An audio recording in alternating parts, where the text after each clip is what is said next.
La familia extendida. Estábamos hablando, la última vez hablamos acerca de el papel del papá, de la mamá, de los hijos en la familia cristiana. Hablábamos de la familia nuclear, hoy vamos a hablar de la familia extendida.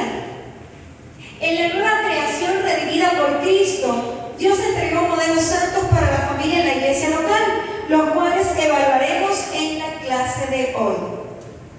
¿Qué se entiende por familia extendida?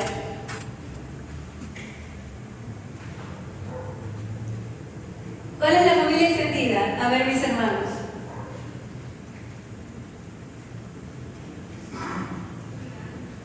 ¿La familia grande, sí? ¿La familia extendida?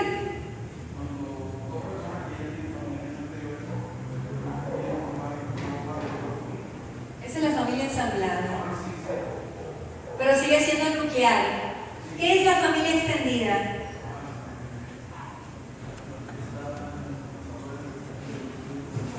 Excelente, muy bien. También llamada familia ampliada o parentela. El Señor le dijo a Abraham: sal de tu tierra y de tu parentela a la tierra que yo te mostraré. Es un tipo de estructura familiar que incluye, además del núcleo familiar básico, padres e hijos, a otros parientes como abuelos, tíos, primos, etc. Esta familia puede vivir bajo el mismo techo o en proximidad, compartiendo lazos familiares y responsabilidades. ¿Qué características tiene la familia extendida? Inclusión de múltiples generaciones. Aquí tenemos pues la generación de los abuelitos, la generación de los papás, la generación de los nietos, incluso puede haber bisnietos también.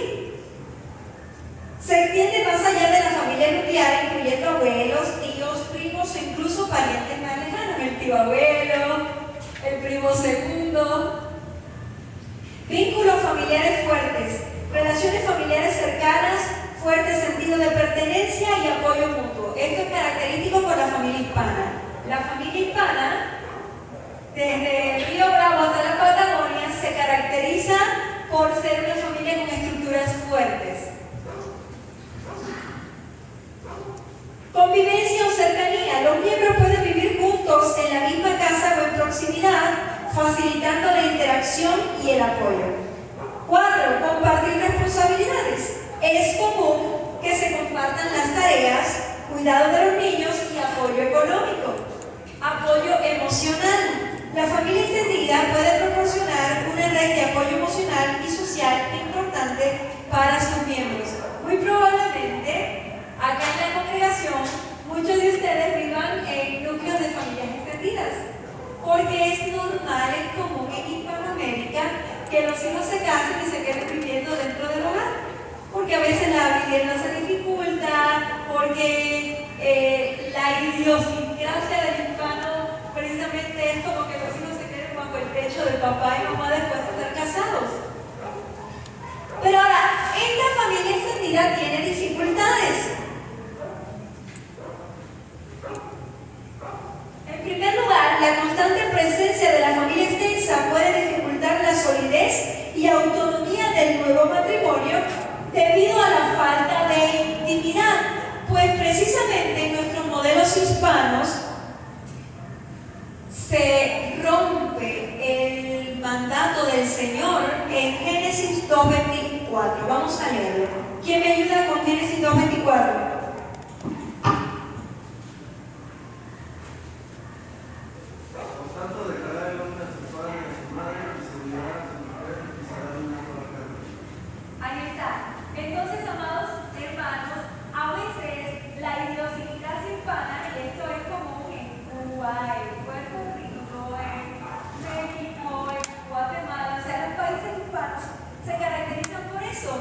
La idiosincrasia hispana a veces choca con el principio bíblico porque cada matrimonio es una nueva familia, una nueva unidad.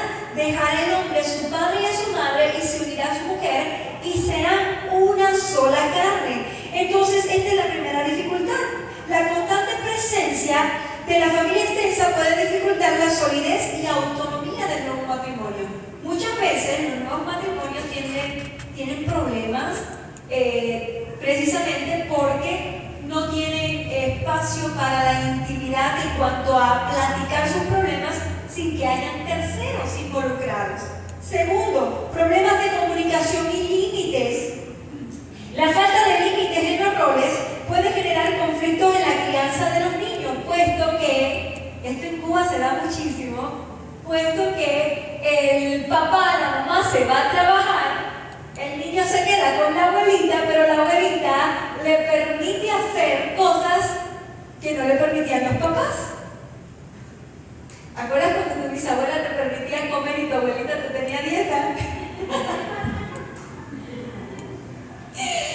Su abuelito me contó la historia.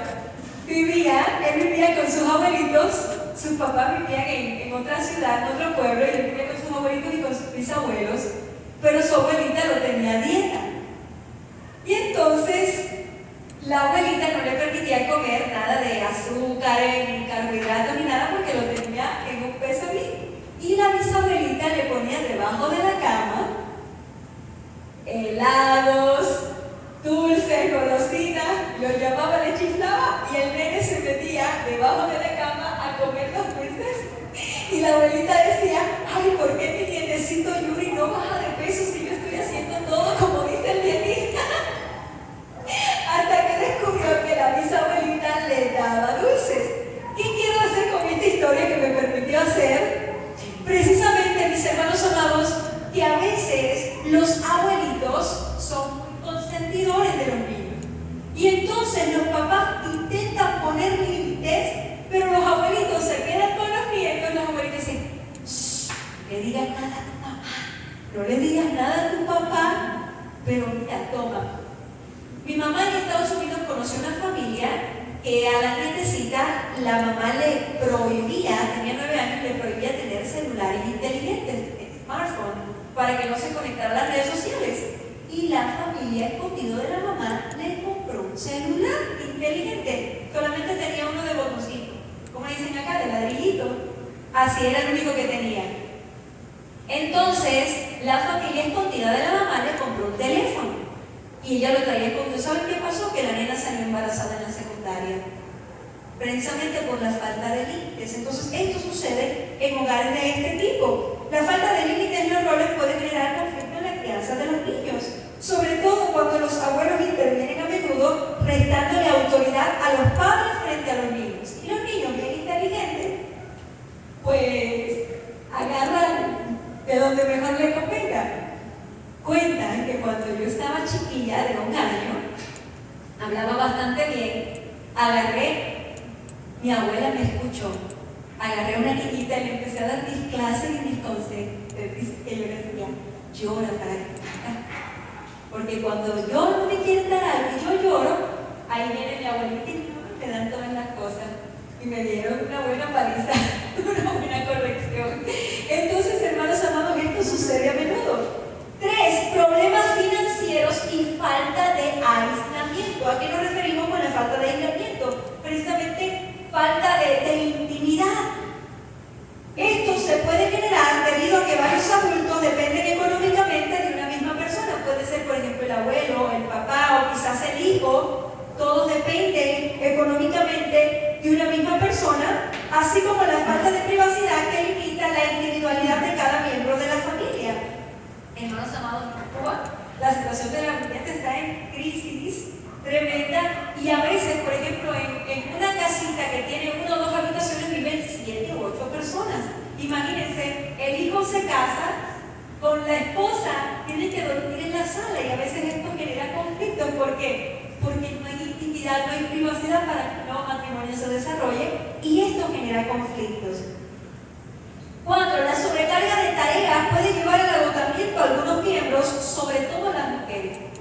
Mujeres, sobre todo la matriarca de la familia, la mamá de la familia, cuando tiene, por ejemplo, hijos y nietos en el mismo hogar, todos casados, y a veces es una sola mujer y tiene 3, 4 hijos varones, se le complica la situación. ¿Por qué? Porque hay sobrecarga. Porque quizás el pensamiento machista pues hace que todas las tareas sobrecaigan en las mujeres.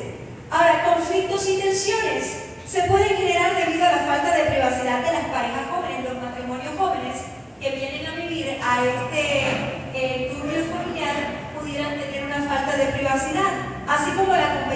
entre varios miembros o la interferencia en la crianza de los niños. Y generalmente sucede, por ejemplo, que las concuñas, quizás las esposas de los hermanos, esto es un ejemplo, es algo que pudiera darse.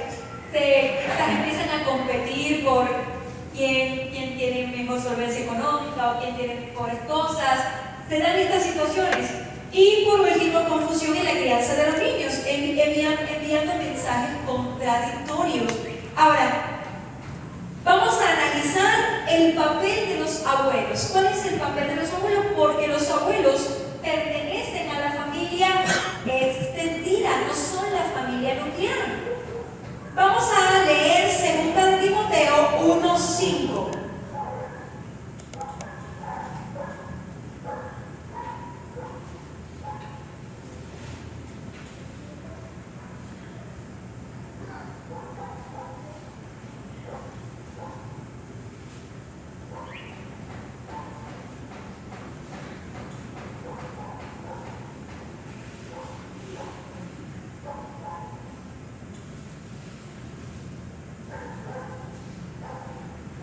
¿Ya lo tenemos? ¿Quién lo lee? Segunda de Timoteo 1:5.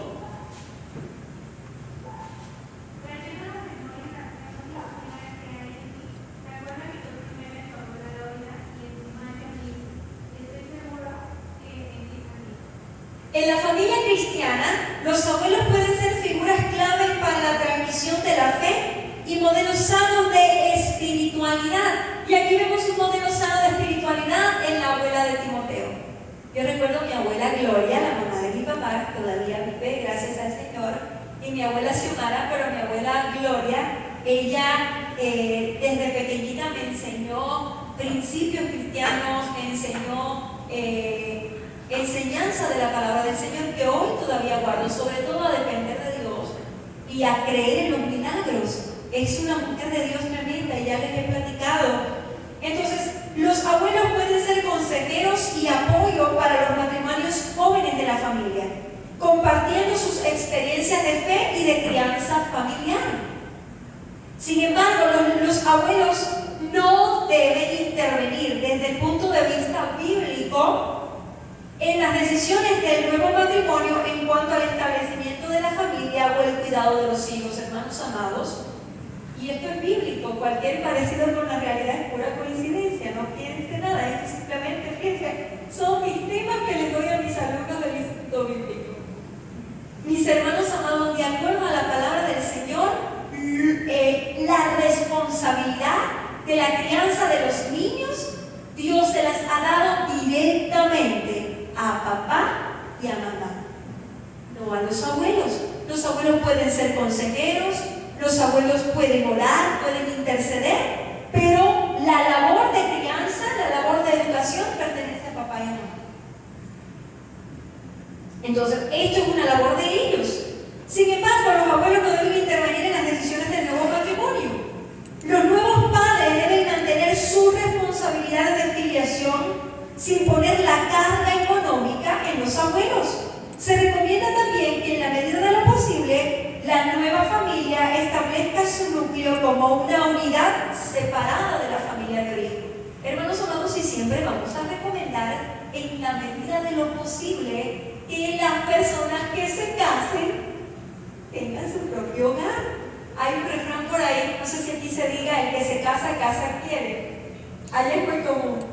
Precisamente, hermanos amados, bíblicamente el mandamiento de Dios es que el varón deje a su familia de origen y se una a su esposa y sean una sola carne y formen un nuevo hogar independiente.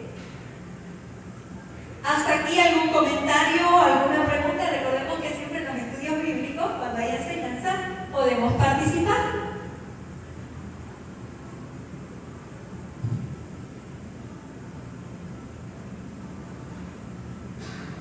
Entonces quedamos que la familia extendida son los abuelos, los hermanos adultos, los tíos, los primos, esa sería la familia extendida, sobrinos. Ahora, las relaciones por afinidad. ¿Cuáles son estas? El parentesco por afinidad es el que se establece entre una persona y los parientes consanguíneos del cónyuge. ¿Cuáles son mis relaciones por afinidad? Pues las relaciones con mi suegra, mi suegro, mi cuñada, los tíos de mi esposo, pero sobre todo mi suegra, mi suegro, mis cuñados. Estas serían las relaciones por afinidad hasta el segundo grado.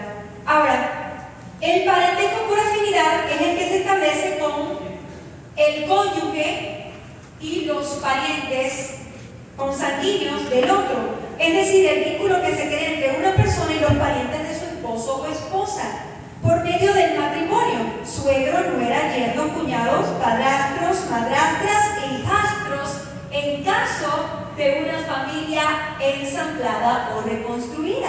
En el caso de una familia reconstruida, se recuerda que en lecciones anteriores hablamos de la familia reconstruida, como Dios hace todas las cosas, y acá en la congregación podemos tener familias quizás que un viudo, un divorciado, una madre, un padre soltero vinieron al Señor y el Señor reconstruyó los lazos familiares. Pues aquí tenemos parentesco por afinidad: padrastros, hijastros, hermanastros. Características de la familia por afinidad: se origina a partir del matrimonio. Cuando existe un matrimonio, pues entonces se dan estas relaciones por afinidad.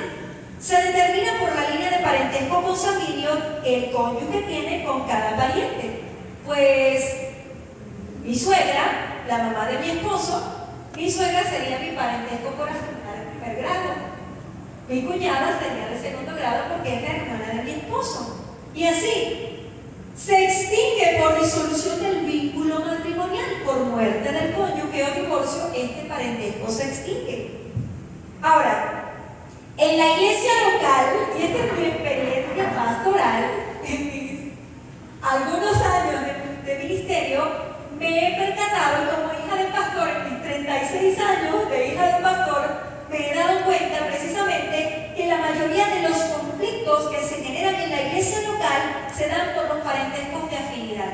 Precisamente comienzan en el hogar y luego vienen a la iglesia local, y en la iglesia local crecen y el enemigo puede enseñorearse de ellos y tomar lugar en la iglesia del Señor. Por eso es importante aprender de la familia extendida. Ahora, trayendo los mismos al área de la adoración colectiva, lo que puede generar división dentro de la comunidad de fe. Por tanto, debemos establecer algunos consejos pastorales para mejorar las relaciones por afinidad. En primer lugar, estableciendo relaciones santas en el marco del respeto y el amor como iguales en la fe, entendiendo que cada pariente tiene la imagen de Cristo y forma parte del cuerpo santo. Vamos a leer Juan 13:34, Romanos 12:10 y Romanos 13:8. Repito nuevamente, Juan 13:34, Romanos 12:10 y Romanos 13:8. Ese es el primer consejo: estableciendo relaciones santas en el marco del respeto y el amor como iguales en la fe. Vamos a verlo o a verla no como mi cuñada, no como mi suegra, que cada vez en las relaciones de suegra, no, díganmelo a mí, díganmelo a mí. Es complicado, pero entendiendo que es alguien igual en la fe, es alguien que forma parte del cuerpo de Cristo, es alguien por cual Cristo murió, por cual Cristo dio su vida, pues ya se ve de manera diferente. Pues ya no me cae tan gordo mi suegra, porque tiene la imagen de Cristo, y viceversa, ¿no? Mi nuera. Entonces, hermanos amados, vamos a leer Juan 13:34. ¿Quién lo tiene?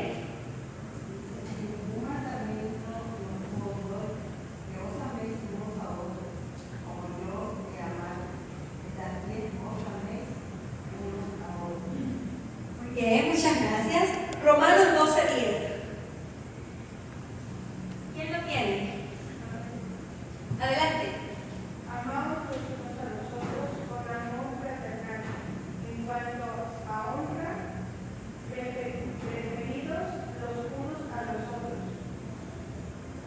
13:8. ¿Quién lo tiene? Romanos 13:8.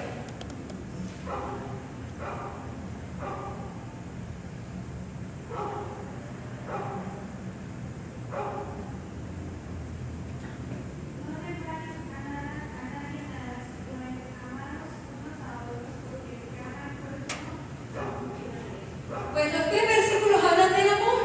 Pues tenemos que amar a nuestros parientes de la familia extendida, aun cuando son difíciles.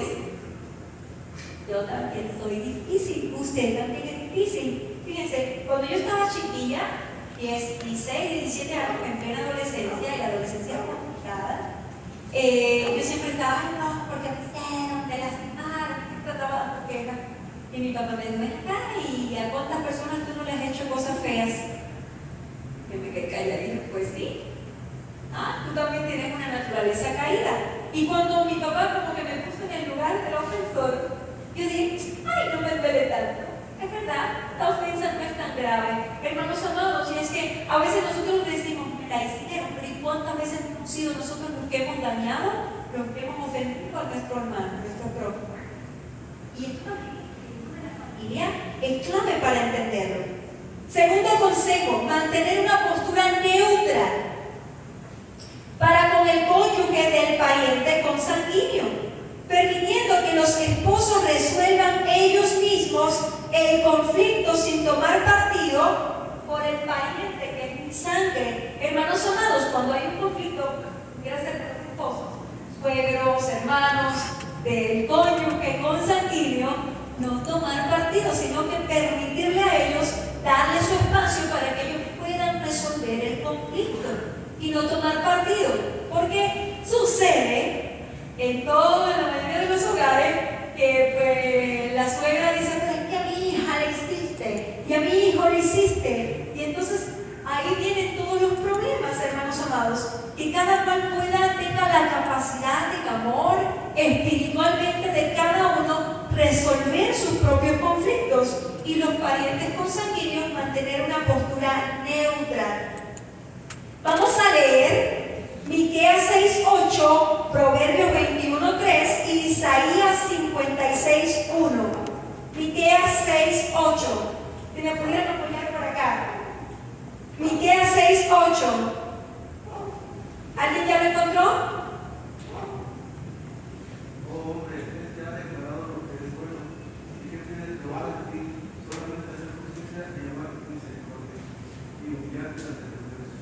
Ahí está, hacer justicia, amar la misericordia, la compasión. ¿Qué significa esto? Que hagas el bien, que no andes con el machete o con la guadaña cortando, con la hoz cortando, la hoz y el martillo como los conquistas, cortando.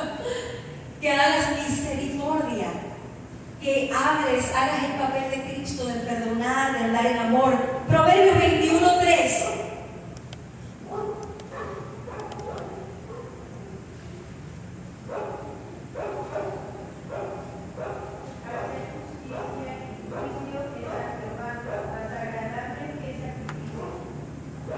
Ahí está. Actuar con justicia. Isaías 56:1.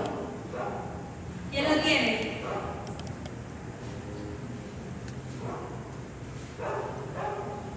Así dijo Jehová: guardar derecho y hacer justicia, porque cercana está mi salvación para venir, y mi justicia para manifestarse. Ahí está. Hermanos amados, la Biblia nos manda a ser justos. Entonces vamos a guardar una postura neutra. No vamos a involucrarnos, vamos a dejar que los esposos resuelvan los conflictos ellos mismos y no tomar partido, sino porque a veces he visto que a veces los papás, mamá, el abuelo toman partido y lo que hace es entorpecer la resolución del conflicto. El conflicto pudiera resolverse rápido, pero entonces se posterga precisamente por la intervención. Entonces, ¿qué podemos hacer? Nosotros podemos orar. Podemos orar, podemos dar un consejo sabio, pero permitiéndoles a los involucrados, a los esposos, que resuelvan su propio conflicto. Siguiente, tercero, propiciar un diálogo diáfano y abierto con el fin de llegar a la comprensión de las necesidades del otro. cuáles son las necesidades que tiene el otro pariente. Vamos a leer Efesios 4, del 2 al 3.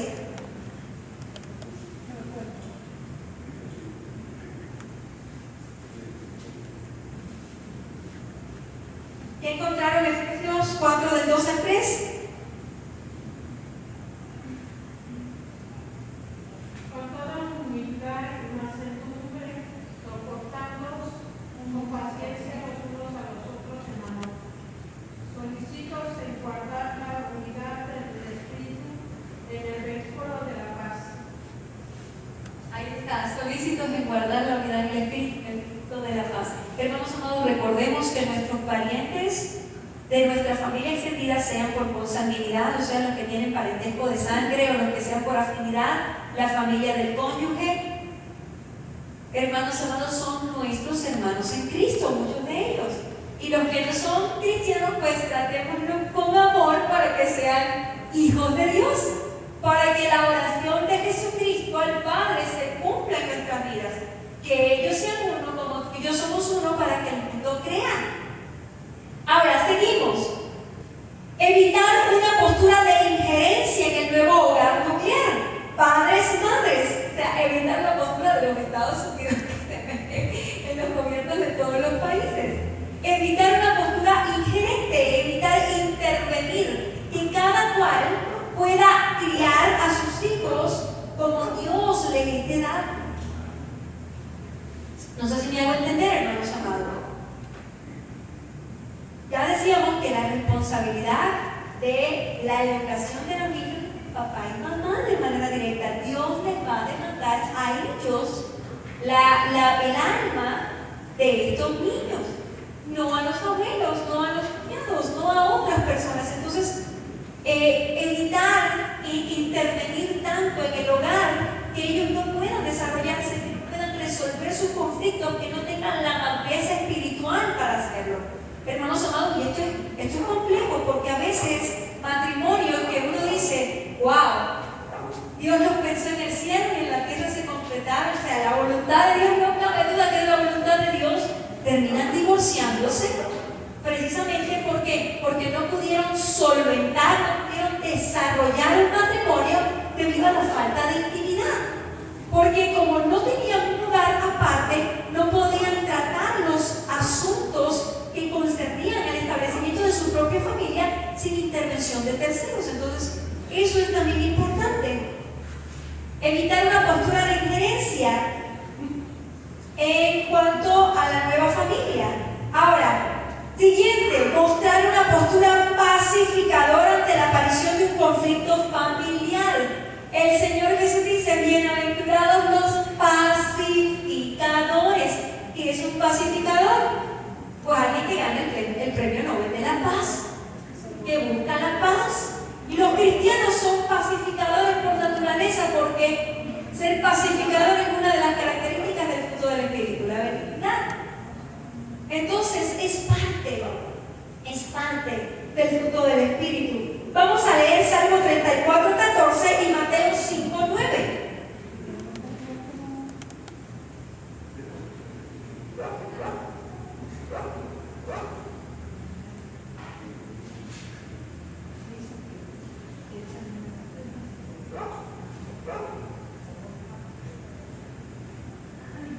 ¿Ya lo tenemos?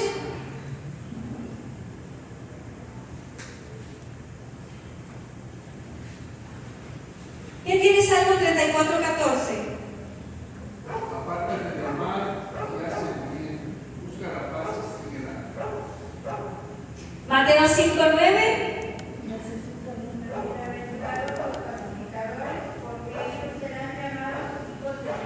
Los pacificadores son hijos de Dios. Se van a conocer porque buscar la paz es un rasgo que viene de Dios, es una característica del fruto del Espíritu, del carácter de Cristo. Cristo buscaba la paz, Cristo era benigno. Ahora, último consejo pastoral: evitar exponer al pariente por afinidad ante personas ajenas al vínculo familiar. Si cometió un error, hermanos amados, dice la Biblia, si alguien es sometido a una falta, ¿qué sucede? Ve, arréglalo con él. Fíjense que el contexto de Mateo precisamente es cuando el agravio es hacia mi persona, cuando sentí que me ofendieron o que me lastimaron. Cuanto más con mis parientes, cuanto más con la gente que Dios ha puesto en esa pequeña iglesia que es la familia. Entonces, hermanos amados, ¿qué tenemos que hacer? Pues, ven acá, quiero platicar contigo. Mira, yo me sentí ofendido, me sentí agraviado, porque hiciste esto. A ver, está la otra persona. Bueno, sí, creo que la perdóname.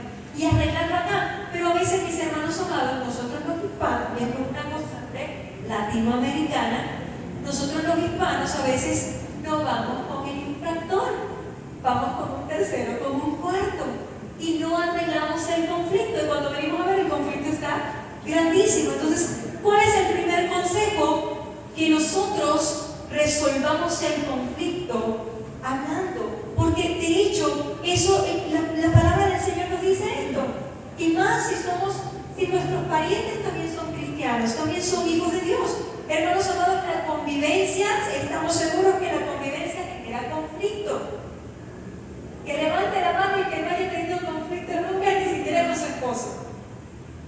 Nadie. Que los conflictos se generan porque tenemos una naturaleza caída, una naturaleza pecaminosa. Entonces, ¿qué nos llama el Señor? Nos llama a resolver los conflictos en amor, a hablarlo, a pedir perdón, a perdonarnos unos a otros. Fíjense que a Jesús le preguntaron ¿hasta cuánto debo perdonar? Hasta 7. Y Jesús dijo, no, 70 veces 7. Pero hay otra frase, hay otra parte en la Biblia donde se dice 70 veces 7. ¿La han leído? Creo que es en Génesis 4, capítulo 17, el cántico de Lamec a sus 2 mujeres.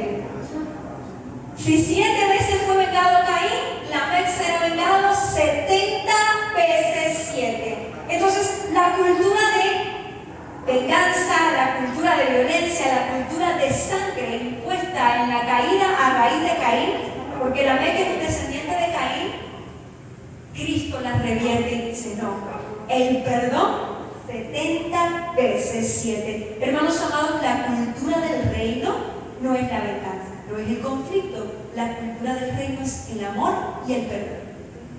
Entonces, bíblicamente la palabra del Señor nos llama ¿a qué? A hablar, a exponer la falta con quien debe hacerse. Constituye un rasgo de carácter cristiano mantener la ética hacia el pariente, guardando su dignidad hacia terceros. Aquí voy a exponer mi abuelita materna. Cuando mi tío, el más pequeño, hacía algo, yo le daba las quejas a mi mamá y a mi tía, que eran mayores, como para que lo fueran a regañar. Hermanos amados, pero esto no es bíblico. El conflicto hay que resolverlo papá y hijo directamente, sin involucrar a otros terceros. Entonces, hermanos amados, no exponer a la persona que tuvo el agravio, a la persona que me ofendió o con la que se dio la situación, sin antes ir a tratar de arreglar las cosas. Pues si la persona no entiende, pues ya vienen los siguientes pasos. Y puede llegar el momento que si la falta sea muy grande y la persona sigue sin entender y en desobediencia, pues sí se puede hablar ya en un ambiente más público. Pero antes hay que tratar de resolverlo en privado, sin exponer la dignidad de la persona ante terceros. Las relaciones entre... Ahora, vamos a leer Mateo 5, 23, 24, Mateo 18, 15 y 1 de los Corintios 1, 10. Vuelvo a repetir las citas. Mateo 5, 23 al 24, Mateo 18, 15 y 1 de los Corintios 1, 10.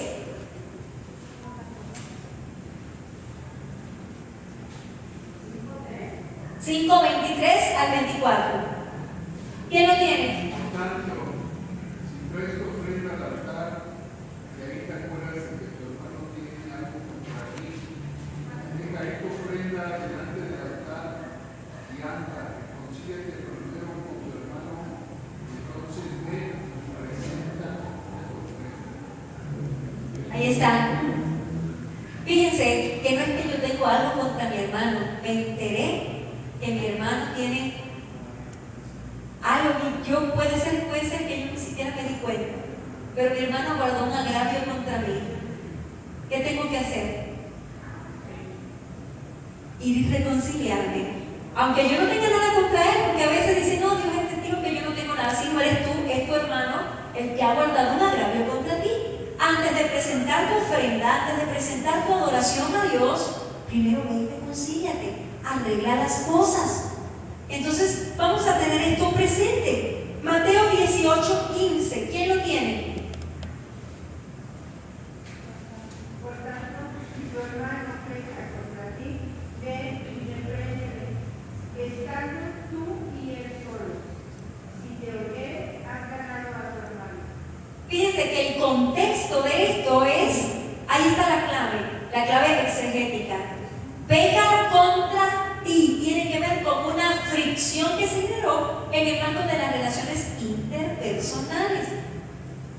No tiene que ver, por ejemplo, con un pecado de adulterio, tiene que ver con una falta, este es el marco, con un agravio en el marco de las relaciones interpersonales. Si tu hermano peca contra ti, hizo algo que te defraudó, que menoscabó tu confianza, ve y dame una parte.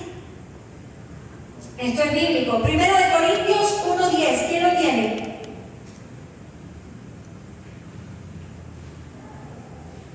Os ruego pues, hermanos, por el nombre de nuestro Señor Jesucristo, que habléis todos una misma cosa, que no haya entre vosotros divisiones, sino que estéis perfectamente unidos en una misma mente y en un mismo parecer.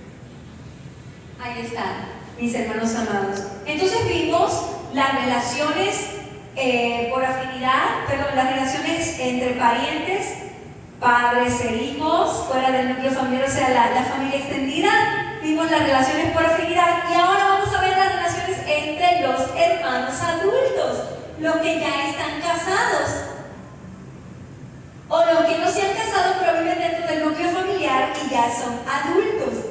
Las relaciones entre hermanos adultos son equiparables a las relaciones entre los hermanos en la fe. De hecho, la Biblia dice que todos nosotros somos por adopción hijos de un mismo Padre. Y por tanto, si somos hijos de un mismo Padre, y Cristo es el primero de muchos hermanos, el primogénito, el que tiene la preeminencia, la posición de honor, entonces nosotros somos hermanos.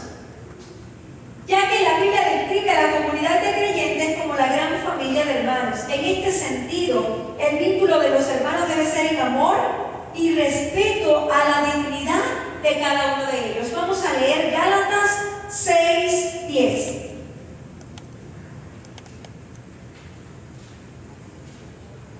Así que según tengamos oportunidad, amamos bien a todos y mayormente a los de la familia de la fe. Ahí están, mis hermanos amados. Y si mi pariente consanguíneo de mi familia extendida pertenece a la familia de la fe, ¿cuánto más?